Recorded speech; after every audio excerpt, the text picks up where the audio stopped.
জয় মা তারা, জয় গুরু বামদেব, জয় মা ভবতারিণী।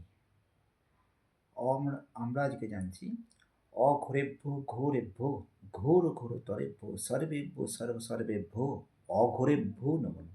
সেই অঘোর অর্থাৎ অঘোরানন্দ, যা থেকে যিনি তন্ত্র সৃষ্টি করেছেন অর্থাৎ শিব, সেই অঘোরেভ শিবেভ্য তাকে আমি নমস্কার করে আজকে আমি জানাচ্ছি যে অঘোর কাদের বলা হয়, কিংবা অঘোর সাধনাটা কী। অঘোরের প্রথমে হচ্ছে অঘোর, যার কোনো এই সংসারের সম্বন্ধে, যার কোনো যে সংসার ত্যাগ করেছেন, অর্থাৎ অঘোর, তার কোনো সংসারের ঘোর নেই, যার কোনো মায়া, যার কোনো আত্মীয় দুঃখ এইসব কিছু নেই, সেই নিয়ে হচ্ছে অঘোর। তো অঘোররা প্রথমে হচ্ছে সব সাধনায় যুক্ত থাকতে হবে। সব সাধনার পরে অঘোররা, তারপরে হচ্ছে শ্মশান সাধনা, তারপরে হচ্ছে শিব সাধনা। ওরা এই তিনটে সাধনা, অঘোরই তিনটে সাধনার মধ্যে থাকে।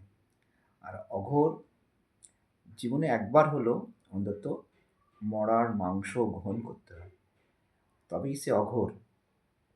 মরার মাংস গ্রহণ করতে হবে এবং মরা যে মহিলা, যে মারা গেছে মহিলা, তার সঙ্গে সঙ্গম করতে হয়, তবে অঘোর।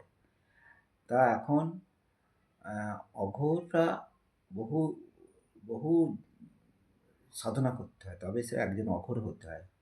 অঘোর সাধনা এমনি এমন সাধনার মতো নয়। অঘোর প্রচুর সাধনা করলে তবে একটা অঘোর সাধনা হয়। শুধু একটা কালো বস্ত্র পরে নিলাম, মাথায় একটা কালো ফেট্টি বেঁধে নিলাম, তাহলে আমি অঘোরই হয়ে গেলাম। এখন যেসব অঘোরীরা হয়ে যাচ্ছে সেরকম নয়। অঘোর সাধনা করতে গেলে অনেক সাধনা করতে হয়। সেই অঘোর দেবতা শিব, তার অনেক দয়া থাকলে তবে একজন অঘোরী হতে পারে। অঘোরীদের জীবনযাত্রা প্রচুর কঠিন। আজকে আমি অঘোরী হয়ে গেলাম, কালো ড্রেস পরে ঘুরছি, অঘোর সাধনা করছি, আবার পরবর্তীকালে দেখছি যে নিজের স্ত্রীকে নিয়ে ঘুরছি, তাহলে অঘোর সাধনা সে সংসারের মধ্যে রইল, তাহলে অঘোর সাধনা হলো না। অঘোর সাধনা করতে গেলে অনেক কিছু ত্যাগ দিতে হয়, তবেই একজন অঘোরী হতে হয়। অঘোরী মুখের কথা নয়। অঘোরী হয়ে গেলাম, আমি অঘোর সাধনা করছি, অঘোরাজ্য, অত সোজা নয়। অঘোর হতে গেলে সংসারের সব মায়া ত্যাগ করতে হবে, নিজের শ্রাদ্ধ নিজে করে নিতে হবে, নিজের শ্রাদ্ধে নিজের পিণ্ড দিয়ে, যে আমরা সংসার থেকে পুরো সম্পূর্ণ বিচ্ছিন্ন হয়ে যাবে, তবে একজন অঘোরী হতে হবে। নাহলে অঘোরী অত সোজা কথা নয়। জয় শিব, জয় মহাদেব, জয় মহাকাল, জয় মাতা।